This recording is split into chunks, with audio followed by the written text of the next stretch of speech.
I'm going to tell you today, while it's raining here, sitting on the mooring, about this book. It's called The Boy, Me and the Cat, and I have really enjoyed reading it. It is an American classic. It's about a bloke in 1912, life aboard a small boat from Massachusetts to Florida and back in 1912. Henry Plummer sailed this cat boat down, basically down the Intracoastal passageway, Intracoastal route, along the American East Coast, and it's made me really want to sail there.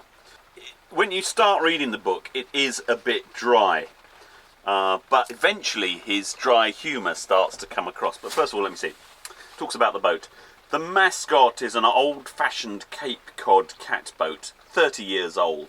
Her dimensions are length overall 24 foot 6 inches, waterline 23 feet, beam 10 feet. 10 foot beam, it's like a tea tray. Draft 3 foot 6 inches. With self-bailing cockpit, she's as safe and able a little ship as a man could want to go to sea in.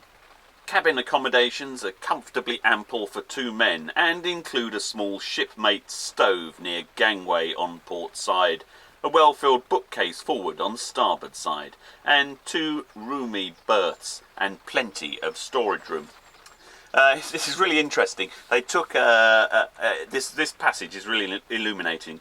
Today we hauled her out on Marine Railway to paint, and also had a 3 horsepower engine installed in our 15-foot dory skiff. So they got a 15-foot skiff with them, with a flat bottom, and they've just had a 3 horsepower inboard engine fitted in a day. Mighty busy settling up business matters and attending personally to every detail of outfitting. One of the things I suggest, that if you do read this book, that you have Google Earth open so that you can see where they're going. Otherwise it means nothing. October the 26th. He did it in the winter time. Why he did this passage in the winter, I've no idea. October the 26th, up at 4 AM, and after... Oh, I should say that he's travelling with a cat, which he carries around in a gunny sack. So a Hessian sack he carries the cat around in. That's the way they move it around. And he took a cat, I've no idea why, and his son Henry, who was a youth. I don't know how old his son Henry was. I would guess late teens. Here we are, tied up in Erie Basin, Brooklyn, New York. Don't know. You know, it doesn't mean anything until you look at it on Google Earth, and you go, oh, okay, now I see where he's tied up. October the 26th, up at 4 AM, and after a jolly boy, which consists of fried ship's bread and a mug of cocoa, we up anchor and started. Fried bread and a jar of cocoa. So that's what a jolly boy is. You learn all sorts of really interesting things. Turned out at 4 AM. This is October 26th, 27th. Turned out at 4 AM and underway at 4:30 in cold, snappy morning with fresh northerly breeze, and Henry mighty glad to wrap my knit scarf around his neck. Caught the tide just at the turn, and away we went with that glorious moon in the west and the old crimson sun popping up behind us. Eye turns out better. He's got a bad eye, and I am less anxious about it. Think too much about Pond's extract, which he uses to treat his eye with its alcohol, made much of the trouble. Alcohol has but one fit place, and that internal. With started sheets we did bruise the water unmercifully hour after hour. He uses this term, bruising the water, which means to travelling hard. The breeze freshened all the time, and we were soon carting more canvas than was prudent, so ran in under lee of a point and doused sail for a single reef. Here I distinguished myself by tying in 2 second reef points and tearing 2 nice holes in my new sail when we hoisted. Age will tell. Away again, and Henry shot a crippled coot, which we got. They got a gun, which they called Helen Keller. He calls the gun Helen Keller, which they used to kill all sorts of birds and turn into stews. A coot. They ate a coot. At this time, the chief engineer reported a fire in the hold. The captain returned answer that he didn't care how much was in the hold if there was enough in the stove for breakfast, so we let her burn. Oh, this is good. It just got a great turn of phrase. You Americans should read this, and so should you Brits. There's a raft of things to be done to ensure comfortable living on a small boat, and it's always difficult to stick to completion of essentials first. I want to write a book and call it The Magnification of the Non-Essential. I wonder if I thought that little title up myself or cribbed it somewhere. Basically, he says, just concentrate on what's necessary, otherwise the non-essential things just get completely out of hand. The magnification of the non-essential. It's a disease which us sailors have. Entrance to Delaware and Raritan Canal, New Brunswick, New Jersey. You see, it means nothing unless you look at it on Google Earth.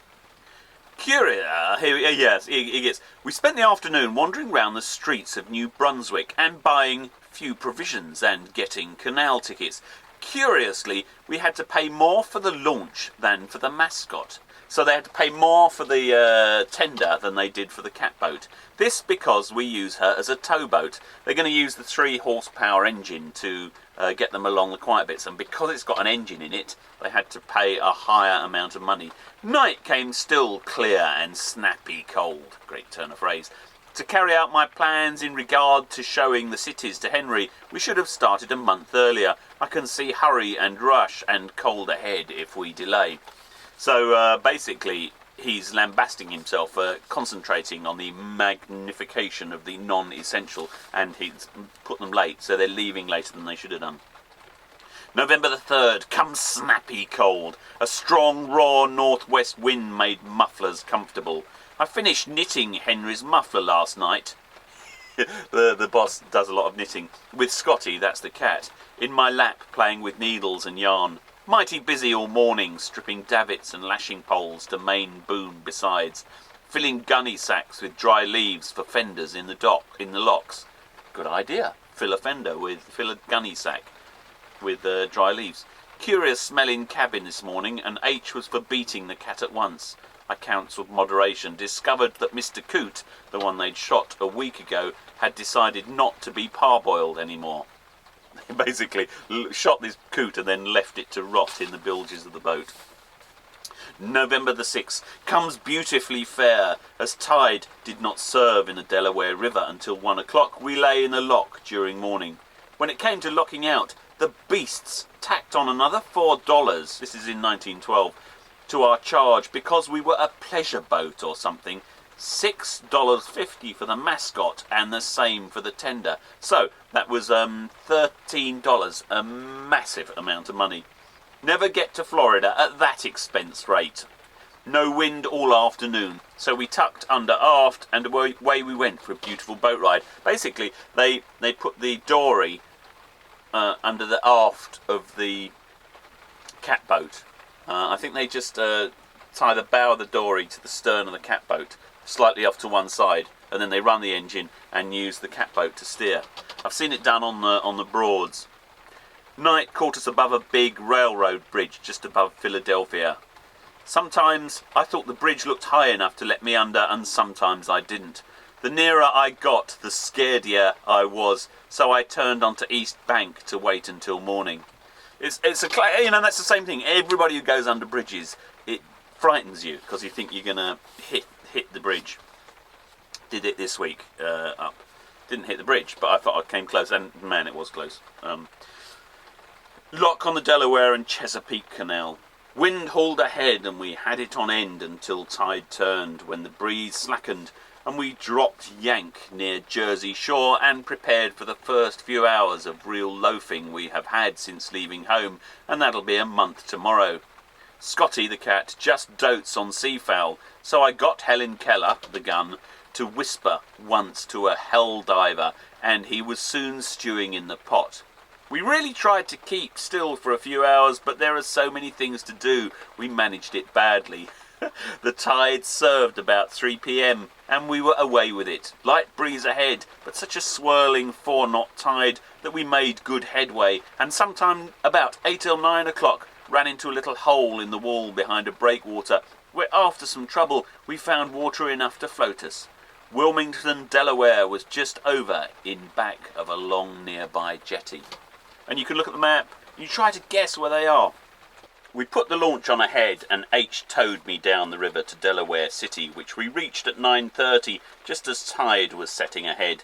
The day, starting in quite cold, suddenly turned southerly and so warm that the thermometer went to 80 degrees in the sun.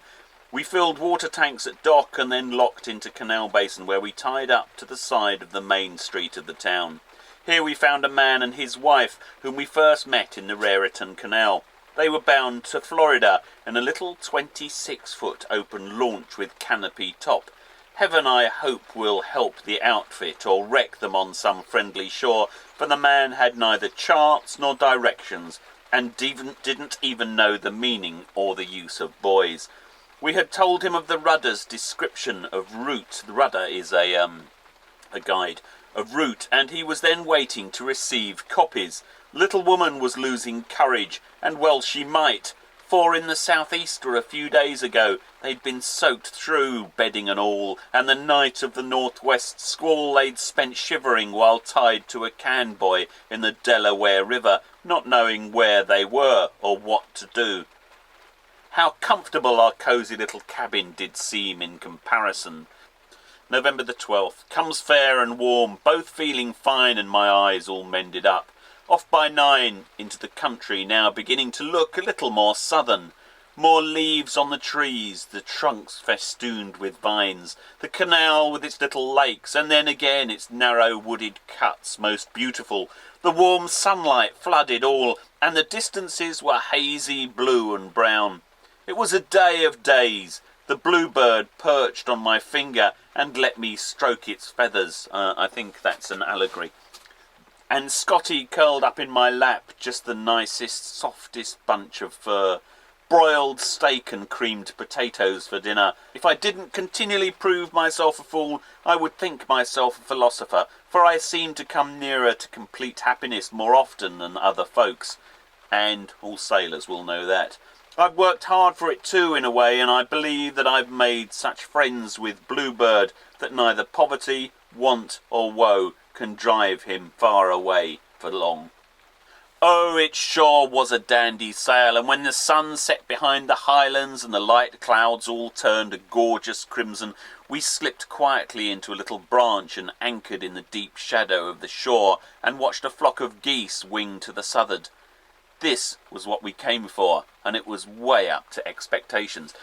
And with Google Earth, you can just look and you can try and guess. Sometimes you can nail it completely where he'd stopped for the night, and other times you have to guess.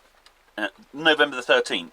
Last night we turned into the vibrant sound of honking geese in flight, and this morning we turned out to the same tune. Not a breath of air, and the bay like a mirror with shores veiled in bluish mist. Wonderful beyond anything.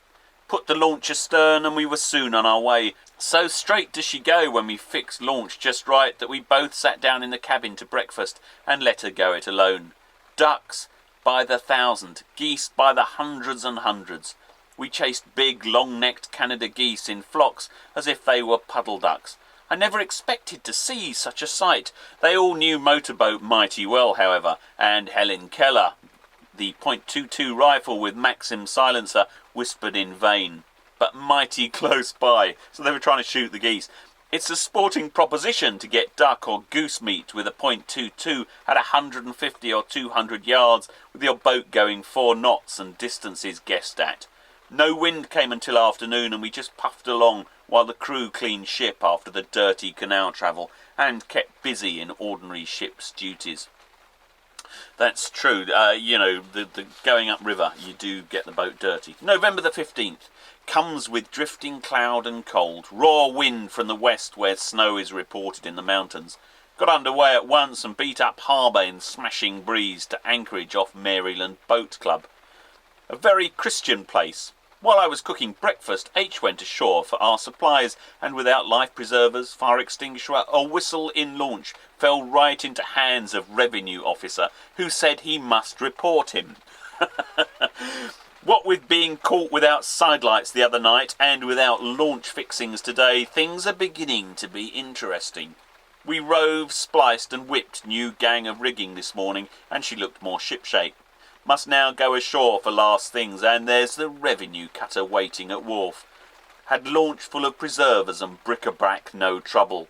on board for a nice quiet evening of knitting. So even then in 1912 there were jobs worth telling you the things that you should have. Bug-eye oyster dragger, Chesapeake Bay. Comes November the 17th. This is quite late in the season. Comes without a cloud or breath of wind. Turned over and snoozed it out until 7. Then up and doing. I had remains of oyster pie for my breakfast and H stuffed griddles. No idea what he's talking about. A regular Chesapeake morning.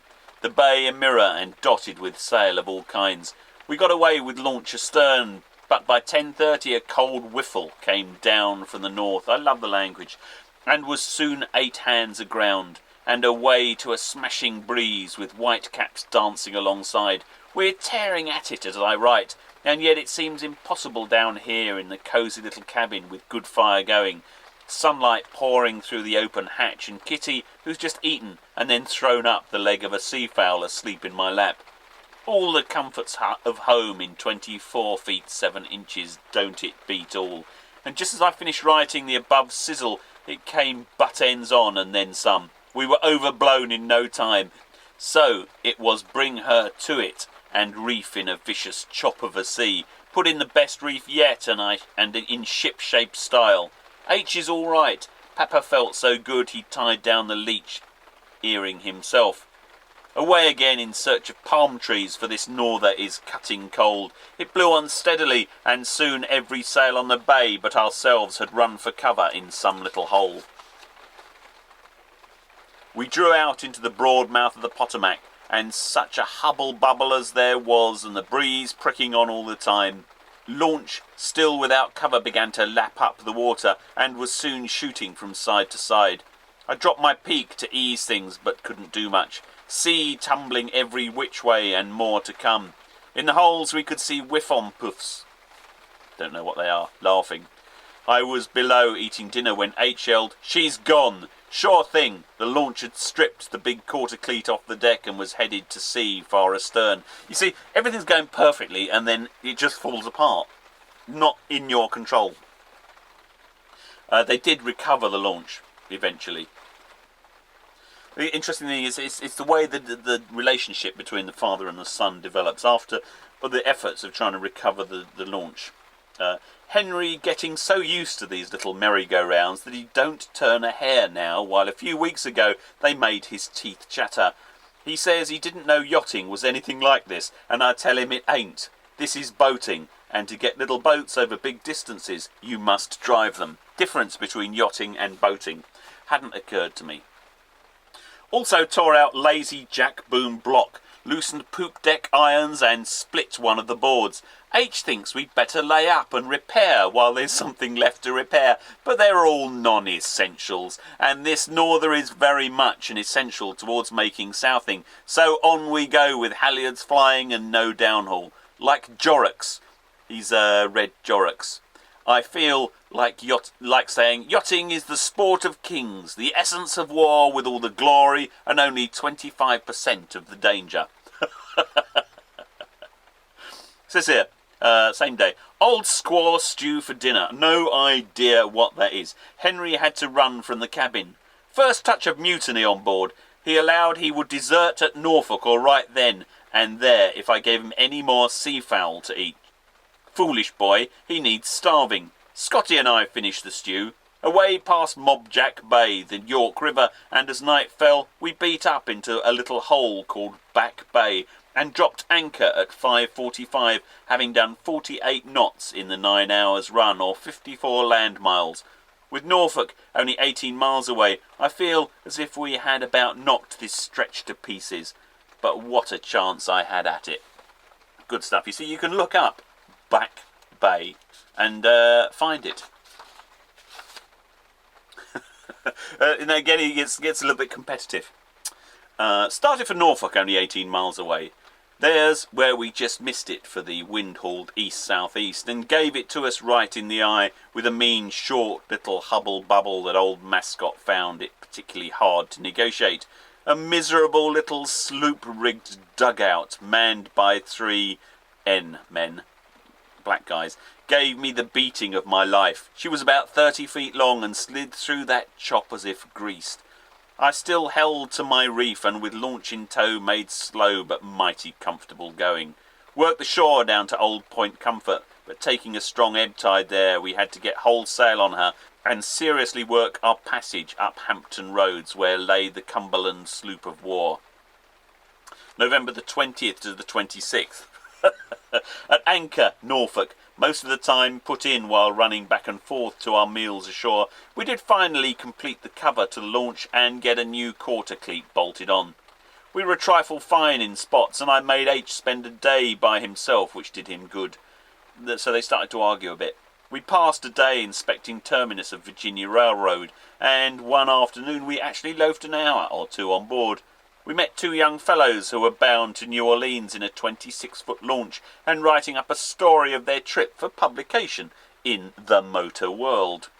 Their boat was the most complete mess I ever saw. Their photo outfit took up all available space, and what was left held a typewriter in a big box. 4 gallons of water in 2 little stone jugs was all the wet goods carried. When they arrived, they brought the remains of a canopy top which they'd blown off one day in the bay. They seemed happy enough, however, and spent an evening on board and took a picture of Scotty. I wonder what happened to the picture. The mascot with all her room pleased them much. Here's a great word. Chesapeake and Albemarle Canal. I turned out at 5, but the crew of mine has no ambition, and it took half an hour to get him out of his blankets. The morning was bitter cold, and it was mufflers and mitties. The river wound and twisted along until it fetched us up near the noon at the entrance and first and only lock of the Chesapeake and Albemarle Canal. Here we were mulct, M-U-L-C-T, $7.50 for getting dropped about 2 feet. But somehow that little drop seemed to separate us entirely from the north and launch us into Dixie waters.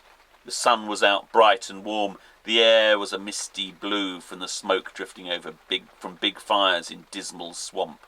The canal stretched straight away, a bright blue line framed in the greens and browns of the bank. Oh, it was all so beautiful, so calmly peaceful and still. We tied to a grapevine and muzzled all 4 feet right into great oyster stew, and then away on our long road of colour. The swamp, lonesome, dreary, fascinating, stretched on either side as far as we could see. Dorr might have come here to sketch some of this great gaunt tree trunks. What can people be made of to talk of these canals as tiresome bits of the southern journey, and to be endured and gotten over as quickly as possible? This half-day paid for the effort gone before, and as the day wore on it grew always wilder, more beautiful. The dark green of holly, the blue-green of the great long-leaved pine, and the browns and yellows of leaf and grasses growing full to the water's edge. It was a sacrilege to break such a stillness with a motor, but we committed it. He's beginning to hate the sound of his engine. I don't blame him. 3 big bald-headed eagles and a few hawks were the only live things we saw. The afternoon wore on. All the wind died and the shadows crept across the stream while the sun, a big red fireball, dropped behind the pines, and it was night, quick as quick. November 27th. Warm cabin all night, snug and comfy. I turned out at 5:30 and found everything white with frost. Kicked H out after much labour. His circulation is like that of the Boston Common. Heavy mist all over, the sun up, a silver ball, and everything bright and sparkling like a Christmas tree. Fine weather with a new feature called Bologna à la Mascot. Here it is. Beat eggs and add a little English mustard, good man. Dip thin slices of bologna, bologna sausage, and roll it in cracker crumbs. Fry in drip fat. Serve on toast with sauce made by adding cream to beat an egg. Try it. I invented it when tending fire at 2 a.m. From Companionway. A Bologna à la Mascot. Beat the eggs and add a little English mustard. Dip thin slices of bologna and roll in cracker crumbs. Fry in deep fat. Serve on toast with sauce made by adding cream to beat an egg. Doesn't sound too bad, does it? Yeah, it's all going perfectly. Don't need anything. Never saw so many things to eat on a little boat before. For lunch there was cold roast chicken and pork, oyster, cocktails, applesauce, flicked up with raisins, mince pie and cranberry sauce. Can you beat it? Something must be done, or we won't have any hardships to boast of. They may come. There's lots of time. I looked at Henry's log yesterday and found the following. This is what Henry wrote. Heavy northeast gale with driving snow and awful cold. Father crazy and playing the fiddle. Now, what do you make of that? After all I've done for him across... Obviously, Henry writes a very short log. This harbour, Roanoke Marshes, is a little creek in the back of Roanoke Light, and the creek makes into the marshes. Night fell quickly, and we were soon cruising along a low black shoreline without sign of light to guide us. The water is as muddy as pea soup and looks like it. When the lead gives you 12 feet, you'll know you're in the channel. Visitor on board at Stumpy Point, North Carolina. H ran into the creek in search of gasoline and kerosene, but returned with word that everybody was shorter than we were and envied us our sail power. Old Mascot seemed like a great unwieldy ship in these thin waters and light airs. Off by 9 and picked our way among the fish traps to Stumpy Point Bay, about 10 miles, where it was reported there was gasoline. Trouble is, started chasing fuel, and that does get you. You start to worry about fuel. We're at anchor here now as I write. We touched the high spots all right, coming in, but why not with 3 feet of water? December the 1st. Comes in cloudy, light airs, northeast. Put in the morning at letter writing and entertaining callers. The good people come on board and just set and set. After lunch we posed up and went on shore to Sunday school. Mrs. Best had a 6-month baby last night and was not receiving today. They bought some chickens which they were going to eat later. So launch pulled us a mile or two when light airs southwest chapped up the sea and we made sail. Wind dead ahead and it was mighty slow footing in the short wash. Awful good to be under sail once more, and we had a harbour not far away. Out to Long Shoal Light, and then with ease sheets and freshening breeze a good hour's run to the mouth of Payne's Bay, which we entered and put hook down in 6 feet of water. We sailed about 16 miles, but are only 18 miles nearer the palm trees. Chickens looked so miserable tied by the legs that we set them going by one leg to each other as I write, and they're peacefully going to roost with many a contented cluck. I hope we don't get fond of them, and we have to add them to the ship's company. Why Socking Bay? There are some great names here. December the 4th, really late in the year. Turned out at 5 to find all quiet, still and dark. So quiet that from the quarter I could hear the ticking of our little clock. So calm that each star was mirrored on the water. Away under power by 7. Out into a golden sunrise, the pride and beauty of the day. Here was a morning for sun worshippers to kneel. Sea and sky melted into one great glory in the east, and behind us faded into soft pearly mists, in which horizons were lost and we seemed to be floating in air. So flat the bosom of the sea was the meanest stepmother in the land.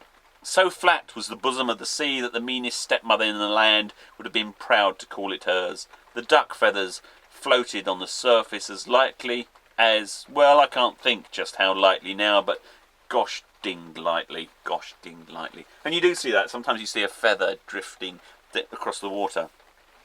We turned her on a 20-mile leg to the southwest at 8 and sailed all morning on this wonderful sea. Why can't somebody come here and tell people of the beauties to be found? Everything's been going perfectly with the engine, and he said, the motor has just given 3 spasmodic gasps and died. Oh dear. Found gasoline all gone now, and knew she's off again merrily. She pushes us in calm waters 4.5 knots an hour and gives us 6 knots to 1 gallon of gas. Pretty good work, we think. 6 miles to the gallon. Not fantastic. Waterfront Beaufort, North Carolina. Beaufort is great. Like the old Howard, something going along its waterfront from daylight till dusk and long after. Lots of fishing vessels, all anchored in a line, only 50 yards from the little wharves. Thousands of motorboats and only 1 muffler. The wharves and fish houses extend a mile, and there's lots of colour, and across it all blows the damp sea wind with its smell of the old beach. Mighty good to my nose after weeks of inland smells. He's pleased to be coming out of the inland system and sitting in a harbour and enjoying what he's looking at. We visited an oyster opening plant. Mighty interesting, and the whole cleanly. Hundreds of men, women and little children at work, opening 1,500 bushels a day. The little white children looked peaked enough, and the dirt, steam and smell of the opening shed were kind of fierce. In the midst of the mess was a baby in its wagon, and the mother at work. Too big a problem for my addled brain. So he's worried about child labour. Spent the afternoon in walking and loafing. Beaufort is very good. Besides a picturesque fishing fleet, there's the usual busy main street of a southern town, lined with all kinds of buildings, from shanties to modern store affairs. Bales of cotton are standing about. Blacksmith welding a shaft in the street. The high two-wheeled country carts drawn aimlessly along by one ox. Everybody takes his time and talks about it in a slow southern drawl.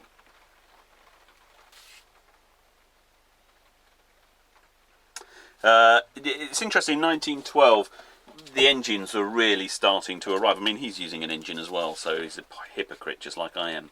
April the 19th. Turned out feeling as bright as a button, all sewed on. Thought a week ago when I reached Beaufort I would stay perhaps a week, for with its big fishing fleet coming and going daily, it's a lively, busy cup of tea.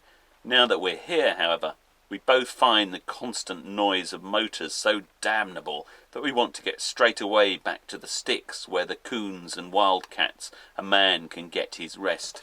So they just basically fell out with towns, and I find that too. Turned out at 8:30 to find clearing skies, strong breeze and falling temperatures. New England can give this coast no points on weather changes. Yesterday about 65 degrees, today 30 degrees. The change gave me a little crinklums in my back. Wish we were off and away. Will be tomorrow. Next morning we worked through the slough, which was an easy passage. This is December the 23rd. 23rd. Comes with nasty cold rain and blow northeast. Almost impossible to get H out of his bunk, and fear he has no enthusiasm for the sport. Sometimes H is having a bad time. The morning at darning socks. This little town has 2 banks, but no darning needles. The PM worse than AM, and a government tug made us turn out in rain to shift berth. He ate quahog pancakes for supper. Not so much because we wanted them, and indeed it was wet work opening them in the rain, but Scotty dotes on quahogs. No idea what a quahog is. I guess I could look it up on the web. Ice on deck, December 28th. Ice on deck again this morning, but a day to make a man's heart glad. First thing was arrival of a big power lifeboat with the good news that at 10 o'clock the night before they'd rescued all the crew of the stranded schooner. The vessel herself was lumber laden, and the gang went off to her today in hopes of getting cargo out to lighten the ship so that she might be pulled off. The day was busy for us with completing repairs on launch, getting stores on board and making ready for another bid for warmer climes. December the 29th. A peach of a morning. This is Southport, North Carolina. A peach of a morning with the light northerly airs, a good barometer and everybody telling us to be up and off, and now was the chance. We were soon ready to start when I found a centreboard jammed in the box. Hard too. At low tide when aground something had wedged it hard and fast. Had to pound it out with the aid of a big piece of iron piping. It was noon before we waved goodbye to our friends, the Southport pilots, and slipped out the harbour down the long 80-mile beach to Georgetown, or the 120 miles nautical to Charleston. At 4 o'clock, wind failing, we put on a little helpmeet and jogged along at 4 knots right merrily. At 2 a.m. it made 2 or 3 quiet little chuckles and died. About this same time the barometer got in some fancy steps and dropped 4 points in 2 hours. Heavy cloud made the night fearfully dark, and the sea began to pick up in a long swinging groundswell. I wished myself well back in Southport, you can bet. One thing is very satisfactory round here. To go aground is neither strange, uncommon, nor a subject of ridicule. Everybody's doing it. This morning we allowed it was Charleston or bust today. I guess the busts win. So he's heading for Charleston, but he keeps on going aground. But he says that everybody does it all the time. So, you know, there's some places I go where people go, oh, you went aground. Yeah, did it deliberately. Here we are. Plantation at Frederica, Georgia, where John Wesley established Methodism in this country. Just little bits of history. January 25th. The night warm and muggy with torrential rain showers. The morning dull and warm. We're underway by 8 and crossing Altamaha Sound. Entered a creek far more attractive than any we'd been in for some time. Just have a look on Google Earth, it's great. At times we ran close to heavy wood where the big live oaks with long wavy mossy beards dropped to touch the stream. Here we saw an army of buzzards feasting on some dead carcass. Rather a horrid sight that. Cloud and sunlight with breeze to southward, right in our eyes, so we let the kicker do the pushing. Today we first saw orange trees in fruit and great flocks of white herons. The air soft and truly balmy, not like real air at all. It somehow fails to satisfy, doesn't seem to fill the lungs. By noon to St. Simon's Sound, where we struck the fiercest of ebb tides. There's a northerner who's laughing at the southerners. We were severely cautioned before leaving not to get slack in manners and behaviour, so have been especially careful to keep our manners. Today, however, with Florida in sight, H threw slices of bacon at me and dipped out mustard with his thumb. Guess he'll eat on back porch a while when he gets back. Picking up bad habits. Apparently eating on the back porch is bad. St. Augustine's differs from all other cities we've seen because it's the oldest one in the United States and has a distinct and most attractive individuality handed down from days of Spanish rule. We should have done a little sightseeing, but for us sufficient each day is the hustle thereof. One evening, long after dark, as we were leaving the wharf in Put-Put, a man hailed us and asked us where our lantern was. I replied that it was on board the big boat and asked if they were fussy round here. The voice from the dark said, "You're talking with the inspector." I didn't just remember the repartee of the situation, but meekly told H to row on board. I'm awaiting arrest now, and it ain't so funny as it sounds. Would rather be laid to outside than languish in prison. Wish I knew how to spell laid to. Never feel sure whether I'm a sailor or a henyard. February 6th, another Peacherino morning with nice working northerly airs. Never had a sailboat better weather chance to work southward. This is another interesting. This is just before reaching the little south settlement of Eldora, we passed the big Indian shell mound and a few miles approached the Mosquito Lagoon. Just, you can look these things up. Village of Cocoa. The recipe here. Boil 1 tomato and strain for essence. Add a little of gravy, smothering the duck. Sauce for duck. Thicken with cream. Flavour with a tablespoon of guava jelly. Dash of Worcestershire sauce. Good for you, man. Pepper, salt, and add 1 egg beaten. Don't get in too much duck gravy, as it's too greasy. Fort Pierce, a distressingly barren-looking town. We stopped for gas and went on with a reef in the mainsail. That was it. That was all they did there. The afternoon sail was what you read about. Smooth water as blue can be. Green shores not too far away. A smart breeze with balmy warmth to it. Calm at sunset with a great full moon rising into a purple-blue tropic sky. Quietly to anchor under West Shore, some few miles below Jensen. There's a picture of the boat, by the way.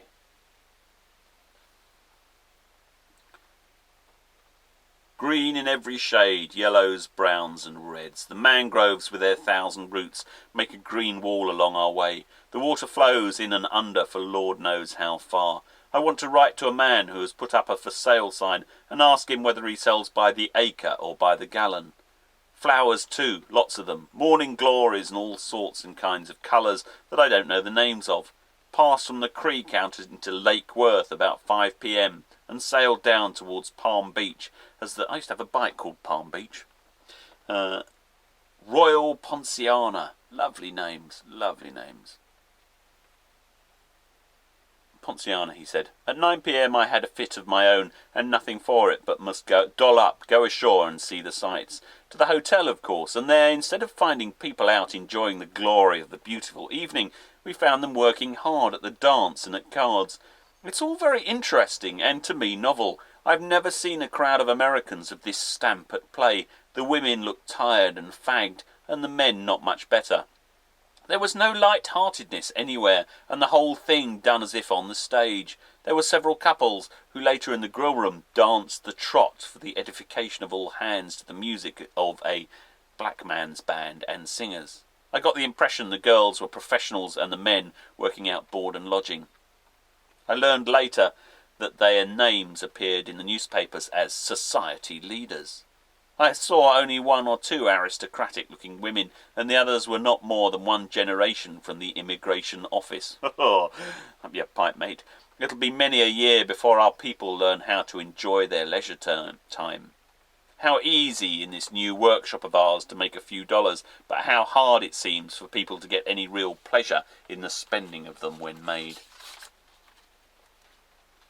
Manteo, North Carolina.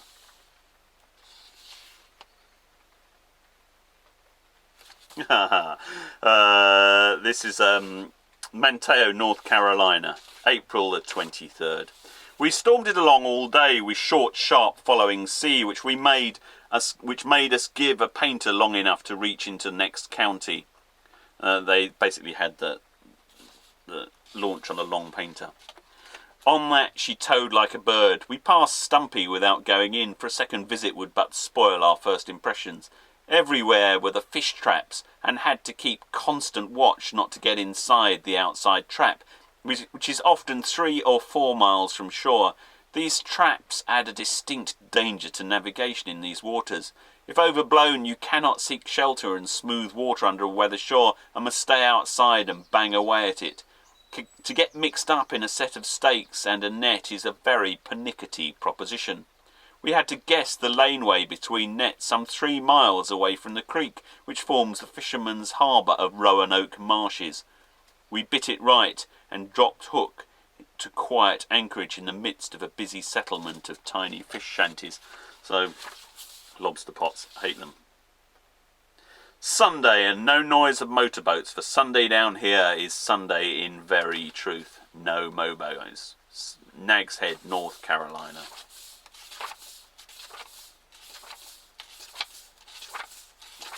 I hope I'm not...